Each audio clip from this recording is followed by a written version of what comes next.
انہوں نے سوال پوچھا ہے کہ جھوٹ کیا چیز ہے؟ کہا جاتا ہے کہ کسی شخص کو بچانے کے لیے آپ جھوٹ بول سکتے ہیں، تو اگر کسی شخص کو بچانے کے لیے بول سکتے ہیں تو اپنے لیے کیوں نہیں بول سکتے؟ دیکھیے، ساری برائیاں جتنی بھی ہیں، جھوٹ ہے، بددیانتی ہے، جتنی چیزیں ہیں، یہ سب کے سب انسان کے اخلاقی وجود کا بھی تقاضا ہے کہ وہ ان کے قریب نہ جائے، اور اللہ کے دین میں بھی ان سب کو برائی قرار دے دیا گیا ہے۔ اللہ تعالیٰ نے قرآن مجید میں اس کو واضح کیا ہے، رسول اللہ صلی اللہ علیہ وسلم نے اپنے ارشادات میں اس کو واضح کیا ہے۔ یہ سب برائیاں ہیں۔ جھوٹ بہت بڑی برائی ہے، اس سے آدمی اپنے آپ کو جتنا بچا سکے اس کی کوشش کرنی چاہیے۔ یہ بنیادی بات ہے۔ جتنی چیزیں بھی دین میں حرام قرار دی گئی ہیں، جتنی چیزیں بھی، یعنی یہ اخلاقی حرمتیں ہیں، جیسے جھوٹ ہے، جیسے بددیانتی ہے، جیسے رشوت کھانا ہے، یہ اخلاقی لحاظ سے حرام ہیں۔ یہ سب چیزیں حرام کا مطلب ہے کہ یہ پروہیبٹڈ ہیں، ممنوع ہیں، ہمارے دین میں ان کی گنجائش نہیں ہے۔ اسی طرح بہت سی چیزیں کھانے پینے کے لیے حرام قرار دی گئی ہیں۔ اللہ تعالیٰ نے بتایا ہے کہ تمہارے لیے طیبات حلال ہیں اور خبائث تمہارے لیے ممنوع ہیں، جتنے بھی ہیں۔ تو یہ جتنی چیزیں بھی حرام قرار دی گئی ہیں ان میں ایک استثناء کا اصول بیان کیا گیا ہے۔ وہ استثناء کا اصول یہ ہے کہ الا من اضطر، آدمی مجبور ہو گیا۔ اب مجبوری کیا ہوتی ہے؟ جان کو خطرہ لاحق ہو گیا، مال کو خطرہ لاحق ہو گیا، آبرو کو خطرہ لاحق ہو گیا۔ تو اس طرح کے موقعوں پر اللہ تعالیٰ کہتے ہیں کہ اب تم حرام چیز کا ارتکاب کر سکتے ہو، اگر کرنا چاہو، اس پر اللہ مواخذہ نہیں کرے گا۔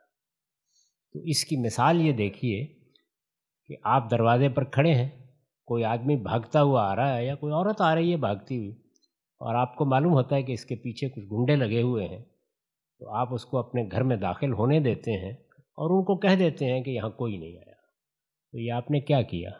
یہ جھوٹ تھا، لیکن یہ جھوٹ اب مواخذے میں نہیں رہا۔ اللہ اس پر مواخذہ نہیں کرے گا، بلکہ اگر اس موقع پر آپ سچ بولتے تو آپ غلط کرتے، کیونکہ اب اس عورت کی عزت یا اس مرد کی جان جو کچھ بھی خطرے میں تھی، اس کو بچانا زیادہ ضروری تھا۔ تو صحیح بات یہ ہے، تو رسول اللہ صلی اللہ علیہ وسلم نے اس کی اجازت دی ہے۔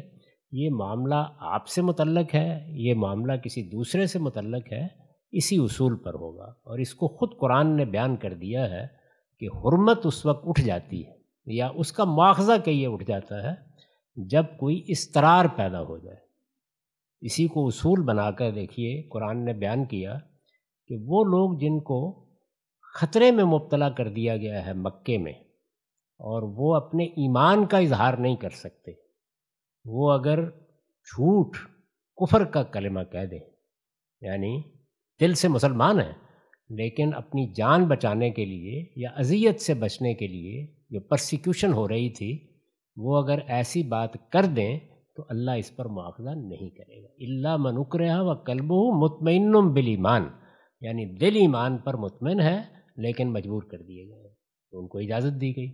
وہ عورتیں جن کو پیشہ کرانے کے لیے خرید لاتے تھے، وہ مسلمان ہو گئیں، تو اب ان کے مالک تو اصرار کر رہے تھے کہ ہم تو پیسے دے کے لائے ہیں، تمہیں وہی کام کرنا چاہیے۔ تو اس میں بھی دیکھیے یہی فرمایا کہ اگر وہ دل سے پاک دامنی چاہتی ہیں، یعنی ان اردنا تحسناً، دل سے پاک دامنی کی خواہش رکھتی ہیں، تو اللہ بدکاری جیسے جرم پر بھی ان کا مواخذہ نہیں کرے گا۔